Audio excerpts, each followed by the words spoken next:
In the episode of the Not So Round Table you're about to see, George and I will give our thoughts about what we think are the best beginner airsoft guns ever. But enough about what we think. We want to hear your guys' thoughts. What do you believe is the best beginner airsoft gun or guns to start out with, and why? Share your thoughts in the comments section below. What's up, Airsofters, and welcome back to the Not So Round Tables. As you can see, George and I are not sitting together, and that's because we're doing this monthly insert socially distanced. Yeah, actually, we decided to take the show back to the building and out to Evike.com today. We're outside. We have our tables very far apart, so we can ditch the masks for right now. But we do have these new masks at Evike that are pretty cool. They're very comfortable, and they have a nice insert, so you can put your KN95 insert if you want to provide yourself even more protection. Highly recommend these. They come in a lot of really cool colors too, and actually I'm pretty sure the tiger stripes sold out already. I think actually the Alpine, the Multi-Gim Black, as of this video, are all sold out. Sorry guys, but they're all really nice. So most are made of ripstop, or this one's made of a poly blend, but you can still breathe pretty well through it, and they're very comfortable. So definitely recommend those. And hey, you know, maybe later down the line you could put a little bit of padding in there, and then you could have an airsoft mask to protect yourself as well. They're pretty comfortable and pretty durable. I was gonna say, like, I see no reason why you couldn't play airsoft in this. I mean, you'd be at less risk of damaging your teeth. I mean, obviously you'd still be. I mean, this is just a layer of fabric, so you know. Well, it's not going to penetrate. The BB will not penetrate through ripstop. Right, exactly. But what it will do is, you know, it just depends on how much of a blow it softens before it gets to your tooth. Yeah, yeah. That's really the key factor of how you lose a tooth in airsoft. Most of the time, it's while you're smiling, or if you get shot really close. That's the ones I've seen. You could always 3D print a shell to go inside it too. Yeah, or cut up some mesh steel or a mesh mask, an old mesh mask or something. So be very careful to not poke your face. But more are on the way. So if you're looking for one of the cool colors, they will be back in stock very shortly. So what are we doing this episode, George? So what we decided to do was kind of bring back a little bit of the roots. We were going to talk about travel and airsoft, but there's no travel that's going to happen in airsoft. Not a whole lot. Yeah. So we took Chris and myself, Matt. We all took some questions, and giant truck. Sorry about that. We all took some questions from past episodes, going back even 6 years to when we started doing the show with the Helm of Reasoning, and we might bring that back. We'll talk about that really quick. You know, what do you guys feel like? Do you guys want to see the Helm come back? Do you guys want to see, like, what's your favorite episode to insert? Comment in the section below. Really comment, let us know so we can get feedback and what we want to do with this show going forward. It'd be very useful. We liked the idea of doing themed episodes, and that kept things moving along really nicely, but it kind of eliminated a lot of the player interaction that we started out doing insert for. And so if we can find some sort of blend of the two, your recommendations and suggestions are going to be very, very helpful moving forward. All right. So what I guess I'll do is I'm going to start talking. And this question was 6 years old, and it's probably one of the most asked questions that we ever get. And that is from Tyler Pearsall asks, when starting airsoft, what are the top entry-level guns that you can use? Meaning, like, what's your best when you start out of what you can get? And that's the reason we really don't tackle it is it's such a broad subject. Yeah. There's so many options. Yeah. And I mean, maybe what we can do is we each list a top 5 of our personal favorites that we would choose, and then maybe you guys comment below of what you guys would choose as a top, the best entry-level gun that you can kind of get. Your favorites. You want to start, Matt? Sure. Well, I mean, look, if that question was 6 years ago, even 6 years ago, there weren't the amount of brands that were available that there are today at the entry-level price point that you can get today. What would you consider the entry-level price point of a AEG these days, or a gas pullback pistol? Again, this is personal opinion, but really to get a platform that's going to last you longer than a year or two in airsoft and going to give you the ability to upgrade, you're really starting at the upper $100 to $200 price point. So I'd say sub 300. sub 300, but you generally are going to start at about 180 up to like the 250, 260, 270 price range. And there are a ton to recommend in there. Unfortunately, most of them are M4s. Not that that's a bad thing. There's a reason it's one of the most popular platforms on the market, and that's because it's a really standardized gearbox. Almost every other gearbox is based off of the version 2 gearbox that the M4 uses in some shape, form, or another. I would say brands like King Arms, SEMA, G&G, of course, they've been doing it the longest, and even brands like Spetsna or Specna, all produce a product that is a lower price point because of the polymer externals, but make fantastic gearboxes and are going to last you longer than a year or two. So yeah, I would say my number one favorite is probably, and Let's try to go into specifics of what you would choose, like your top 5 of specific guns that you would choose AEG-wise. Yeah. To recommend, like let's say you're working if I was starting Airsoft today, I'd go with a SEMA M4 QBS. I don't remember if that exactly fits in the price bracket that we've just suggested, but I'd go with an M4 QBS.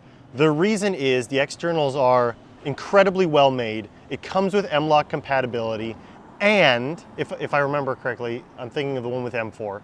You can also go with the Umbrella one, which is also awesome looking. But the QBS quick buffer system allows you to change the spring really quickly, so you're not limited to just playing indoor or outdoor or one field's rules or another. So that's a really helpful system that allows you to play in multiple places at once. Not at once, but you know, back to back. I think that would be my favorite. What would be your second choice? Second favorite, because I'm nostalgic, and if I was starting right now, it would be probably because I saw something in a video game that I wanted to try. You know what I mean? Like, okay. Most airsofters, they're like, oh, dude, you know, this is my favorite such and such from my favorite game.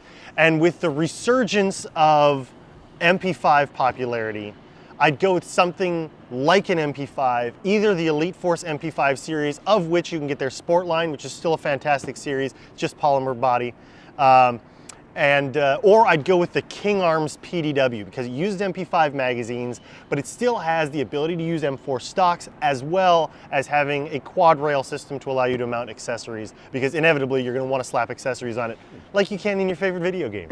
So those are my two top favorites. Maybe one right more. now. Let's just do top 3. So okay, one more. One more, and it could be anything, like your personal sub 300. I'd also throw in. Are we sticking with rifles? You could, yeah, or a pistol. I think my third option would be a pistol. And again, I'm super biased here, and I'm sorry to all the guys who love Glocks. They're great platforms, but I'd pick a pistol from a company that uses standardized products and that has a wide amount of support. And because I love the high Kappa and the 1911 style, I'd probably go with an Armor Works style or Armor Works based high Kappa. Again, below $200. So anything from the EMG lineup or from the straight Armor Works lineup would get you a decent pistol that's going to last a while, that's going to perform with multiple gas options, and is going to be able to be replaced and maintained in terms of parts really easily.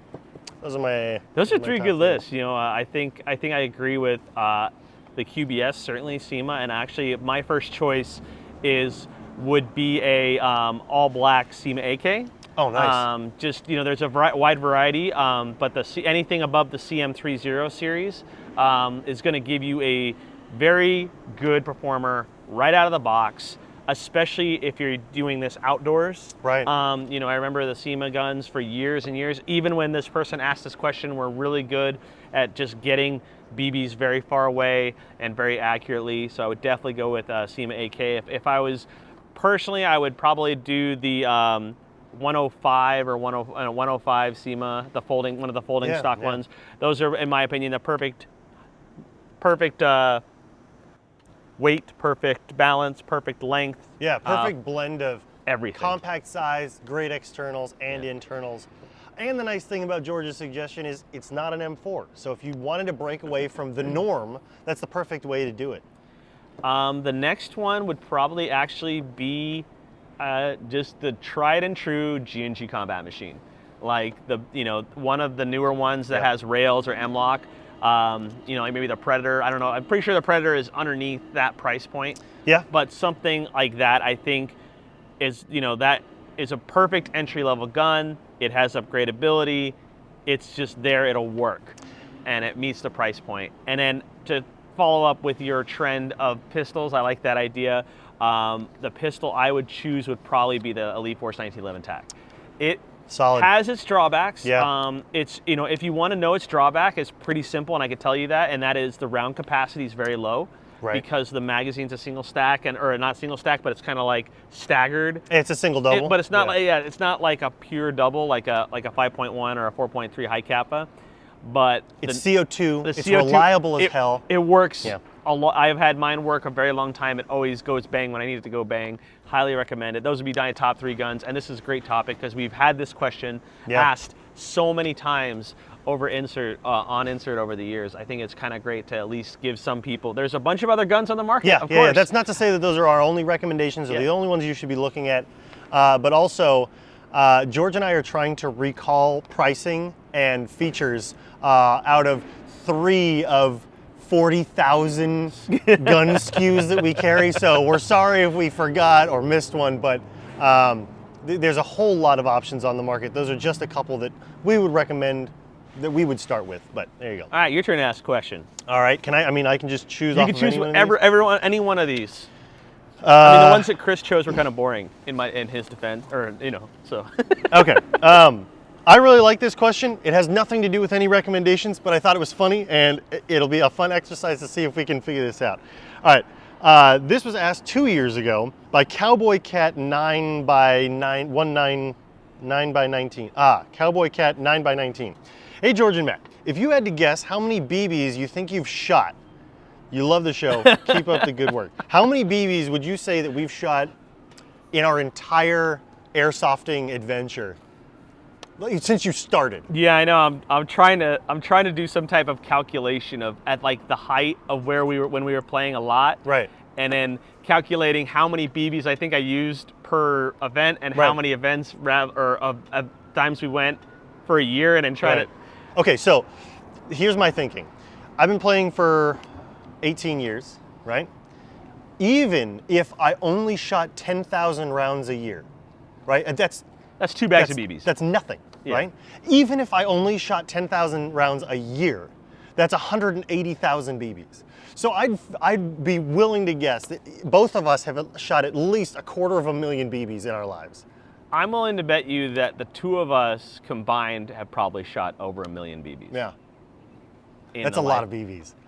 I'm just so thinking much of wasted like, plastic. And here, I think it's more of in the older days because full auto was much more of a thing, especially outdoors. Oh yeah. Like I remember old weekend. Linux games going through like 5 high cap magazines a game. Yeah, yeah, yeah, That is 2,500 rounds a game. Yeah.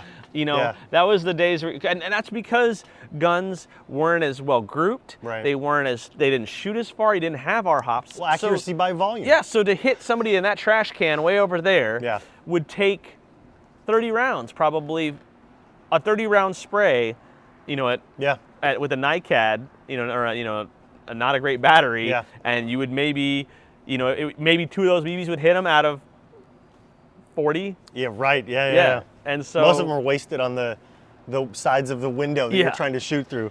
Yeah, and then like, you know, back in those days too, I mean, like 2 5s was what everybody was like. That was like the max of what people used. Maybe 2 8s.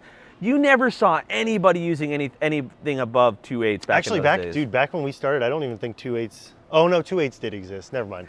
I remember just in LC games, it was like, oh, I use 2 8s. Yeah, it's like, like now that's just standard. Yeah. And I think people take it for these heavyweight BBs now for granted. Man, if we had 4.0s back then, we would have been hurting each other a lot more often.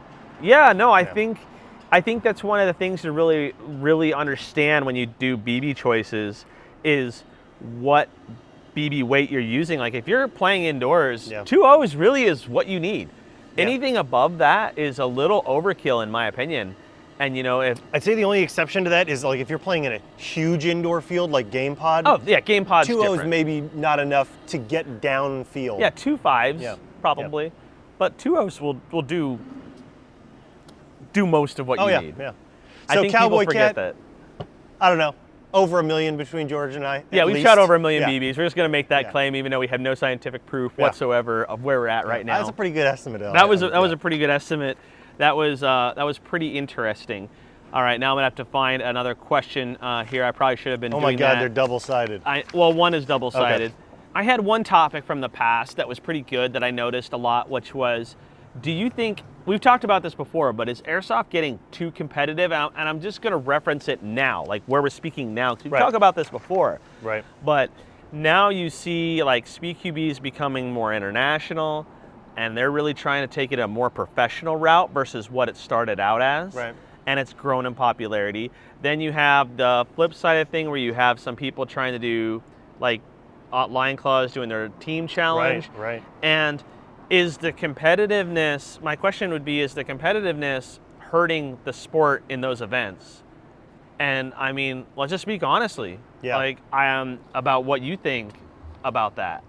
Competitive airsoft play is not my cup of tea, personally. Like, I wouldn't join a competition. That's not why I play airsoft. I play to shoot my friends and complete strangers and be shot by complete strangers. However, like any hobby or recreational sport, an element of competition gives something for people to strive for and strive towards, and a reason to work towards being better besides just the enjoyment of the game. And while maybe I wouldn't join, I do think that it's something that airsofters have been asking for a long time, and the fact that people are starting to figure out how to make that a reality. Well, you think about how Yeah. many times that people have come up with a competitive form of airsoft. And it hasn't Airsoft worked. League, Yeah. ACA, Yeah. the list Yeah. goes on and on of people who've tried to Right. do things. And maybe now you see the ones who really stuck it out, like Right. SpeedQB's definitely stuck it out. Right. And, you know, one thing I will say about competitive anything is competition is great as long as it maintains the fun part of the game. Right. And I'm gonna Right. use, I apologize a little bit, but like the team challenge, the recent one at Lion Claws, I understand you wanna make it difficult, but you also have to make it fun. If it's not fun and it's just a challenge, you get frustrated. Like people like completing a challenge because it's fun. Right. They don't like completing a challenge and being frustrated Right. along the way. So, you know, it's kind of something to keep, you gotta balance. This is Well, always something. it's that balance between, you want something to be difficult, but you also want it to be winnable. Like, no one wants to play a video game that they can't And that's beat. exactly what I was going to reference is the time that I spent in the video game industry. There's always this, it was called a balance. It was the competitive balance. Basically meaning games would do poorly, and they used to do this back in the day. It was actually a thing. If you remember like old school games from like the first PlayStation or whatever, they purposely made games harder. Right. So you'd have to buy the strategy guides to figure out how to complete them. Right. That was actually a moneymaker thing from the past. That doesn't really exist anymore. Well, it's because everyone's doing walkthroughs on YouTube. Yes, exactly. It Yeah. doesn't really exist anymore. But like that was something that really kind of started to go out of the way, or go to the wayside when I was in the industry in the early last decade. And you know, that was something that was very interesting. And I think a lot of airsoft companies, or a lot of like they want to bring this milsim part of it. And I get it, but you also have to think gamer. You have to think video gamer. Yeah. You know, when most of the people who are doing these things are gamers, and they like video games, they like that. They don't want to get frustrated. Yeah. I don't want to get frustrated. I want to have fun. And if I'm gonna like, I can't speak because I've never played SpeedQB really that much, but like I never really seemed that I got frustrated playing SpeedQB. It just seemed like a fast version of airsoft that's just like, you know, speedball back in the day with paintball. That's Yeah. cleaner and more fun. Yeah. Well, it's just kind of the way we used to play at Tac City. Yes. When it was Airsoft Playground, before there were rules. Yes. And You brought in your old school knee pads that were skateboard knee pads so you could Yeah. slide. Yeah. Like those were things that were just from the past that people just wanted to do, and it was fun. Right. And I have no problem with that. although there was a healthy amount of people getting frustrated even back then. They would get frustrated, and here's the key element is the frustration always would come from either something being too hard because another team is way too good, Right. which happens, or frustration from not being honorable or being a cheater. But I don't really think that we have that problem necessarily. I don't think that's the thing that's holding competitive airsoft back, to be honest with you. Because, you know, I think it's been proven, and you've seen it, that, you know, I remember this was talked about at IWA, is they were saying, like, you'd be surprised how little people cheat when they're being watched by everybody else during the competition. Like, they don't want to be that guy. Yeah. Well, especially if you're in an arena where there is an audience. Yeah. There's a lot less pressure. There's a lot more pressure to call your hits and play fairly, because someone's going to call you out. Yeah, there's nothing worse than being called out in that situation. You know, I would love to see, and I don't know how you'd do this, but I would love to see like an airsoft version of like Wipeout or The Floor is Lava or American Gladiator, you know, like some sort of airsoft obstacle course where you have commentators who are snarky and sarcastic, who are, you know, kind of talking trash about the guys trying to do the course. Have it be cheesy and have it be fun. Yeah, have it be that is really something goofy and cheesy and fun, but also bring some of the skills that you need to be good in airsoft. You know, not so hard that someone who doesn't play couldn't do it, but something where there's a level playing field between the experienced airsofter and the beginner, where you can make fun of everybody and all have a good time. And one last thing, this kind of brings up some, you know, past dams and stuff with American Milsim.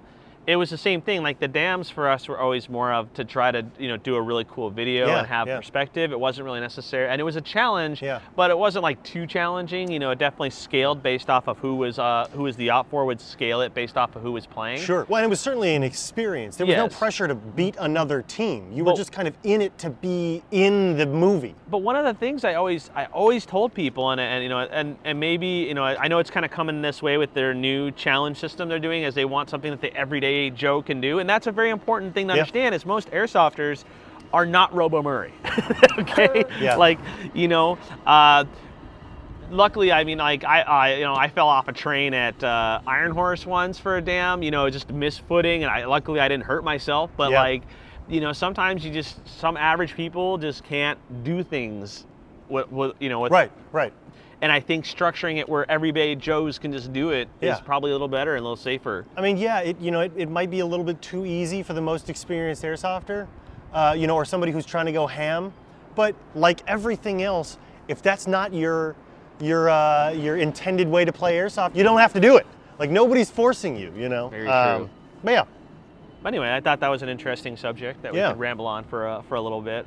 Maybe we'll pick a few more questions and we'll see how we're doing on time. I think we've got more time for another question each, and there's one from a guy named Ronan, or a lady named Ronan, or someone named Ronan, that I thought was really interesting, and it's one we don't really talk about, because we really don't talk about price all that often. But the question was, you gotta wonder what the final bill is on one of those rifles. They're referring to, George's and I have personal rifles. They do look nice, in my opinion, but there has to be a budget limit on that kind of stuff, referring to your personal airsoft guns. I absolutely agree. There needs to be a budget limit, though? I don't.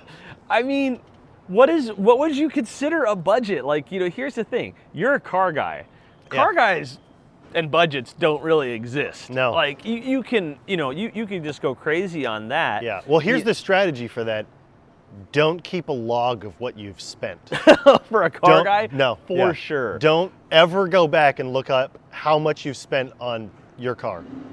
But for airsoft, like, I mean, I'm much more, like, what's crazy is even the amount of money I would say, like, put into my Centurion Arms gun, even the money that was put into that, I don't really feel bad about, versus the $280 I bought on my first Lemon airsoft gun. I feel worse about that than I do about that build. That is, I mean, it's not $1,000. I mean, it's close to $1,000, probably with the accessories. It's probably $1,000 build for sure.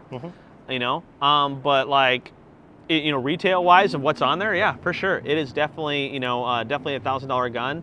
I know that your some of your guns go into the 4 digits.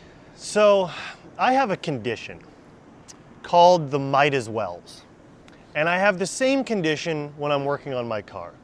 If I'm taking a part off to work on something and I'm already in there, I might as well, right? And it's the same thing when I do my airsoft guns. If I'm gonna open the gearbox to change the spring, because I don't have quick change spring guns, I might as well do this, or I might as well do that. And if I'm gonna upgrade the gears, I might as well do the motor. And if I'm gonna do the motor, I might as well do the wiring, and I might as well do the hop up. So before I'm done, I look down and I'm like, oh, I've got a complete, I could have built this thing from scratch, and I've got this parts pile of the original gun that I could really just reassemble, minus the gearbox shell. I'd say on average, regardless of the starting rifle price, I probably put between $300 and $500 just in internal upgrades with batteries and a hop-up unit barrel. And so by the time you're into the internal upgrades with all the motors and things that you can put in them, because you're a victim also of the might as wells, and then you want to upgrade your externals, you're looking at potentially $100 stock and maybe a new buffer tube and a motor grip, and maybe you do a handguard. And you want a cool looking handguard because you don't want the handguard that it came with, because you might as well. So, I'd say probably the cheapest one that really didn't need a whole lot of external upgrades is my Bren 2. Yeah. Because I did the internals with that, and the externals were great because they were already full metal, and because of the monolithic upper, I couldn't really change that. So Yeah. I think I'm probably $400 or $500, on top of my CZ Bren 2 from ASG. I'd say my most expensive is probably my 416, and that's only because I've rebuilt it several times and I've changed things around, and I'm probably into that one $1,200 or $1,300. But I mean, I'm really curious of what, there's a budget limit on that kind of stuff, referring, to airsoft guns. But, everybody has their own budget of what they want to dedicate to a hobby. Right. What Matt or myself want to dedicate to it might be different than, say, somebody else. Right. And what somebody else may be even higher than ours. There's people I've met who have over hundreds of airsoft guns. Yeah. If you do hundreds times hundreds, you can kind of guess of how much money is invested into airsoft for them as a hobby. Yeah. Although most of the guys that I know that have that many don't upgrade them. Not usually, but I'm sure that they have at least 2 or 3 really well-performing guns, and I'm sure maybe one of those is an old system of PDW or something that's an expensive gun, or a Polar Star or something like that, or something that's an HPA gun that's higher up in price point as well. I think what I can't comprehend as well is spending that amount of money on something that isn't upgraded. Like, I'm sure the PTW is a fantastic platform, but that $1,000 gets you a stock gun. That's very true. And that's not to say that it's a bad product. It's just, if I'm going to spend that amount of money, I want it to be exactly what I wanted.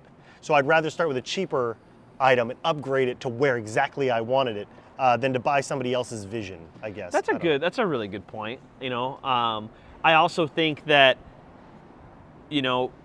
what are we comparing? Are we comparing this to real rifle builds? That's probably like the number. Always. It's always the comparison. Yeah. That is the number one thing I think that most people do, is like, $1,000, you could buy an AR for that. I'm like, no offense, but if you're gonna drop those kind of what AR are you buying for $1,000 that's decent? Yeah. Like, realistically? Yeah. Especially because we went through the process of, Yeah, I built one last year. Yeah. And it was You are not going, like, twice what I've spent on If you are not going to build a decent AR, and I say decent, for under $1,300. I don't care. Like, if there are people out there, go ahead and comment in the section below, but like, you just do the math. Your lower is going to cost you $100, $120. Your upper is going to cost you $100. Your bulk carrier grip is going to cost you $130, $140. Like, it adds up. Yeah, it adds up. And then you got to get a barrel. Yeah. But you want it to be a good lasting barrel made by a high quality manufacturer. What's the point of putting a crappy barrel in a gun?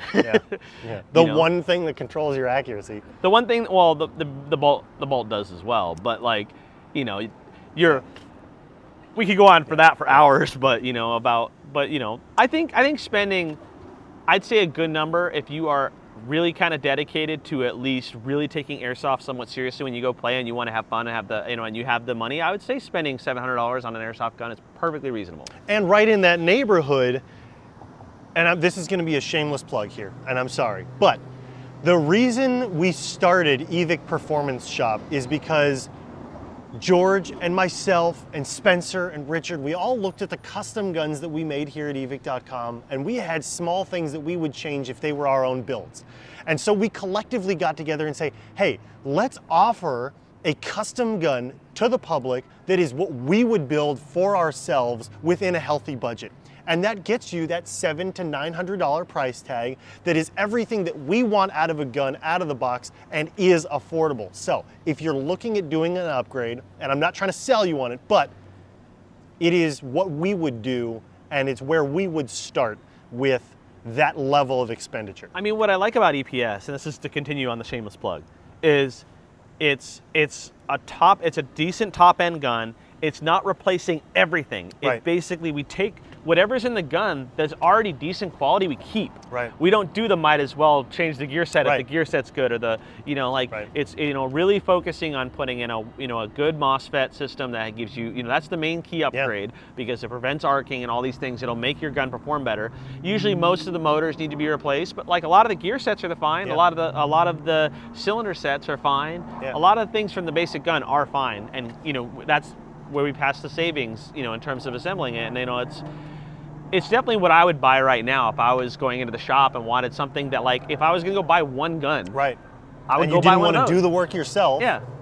There you go. I would just literally just buy that and maybe focus on external upgrades if I wanted to, tinker a little bit or anything like that. So I think overall, probably both of us have spent. Do you think it's over 5? I'm trying to think. Mine's probably slightly under 5 for airsoft guns. Definitely the gear and the other stuff goes well above 5. And we mean 5,000, not 500. Yeah. Guns alone, I'm over 5,000. Yeah. Well, just your high cap. You have a lot more pistol builds than I do. But I'm just thinking of the performance airsoft guns I have, which are 4. That even if they're $1,000 a piece. Yep. That's why I don't like thinking about it. Yeah. It's better not to think about it, and it's better not to think about it. So that way, when your wife or girlfriend asks, you just don't have a number. You don't know. I don't know. I don't know. I lost track. Yeah. That's another reason why car guys. I usually divide it by 10, like hundreds. Yeah. I don't know, a couple $100. Yep.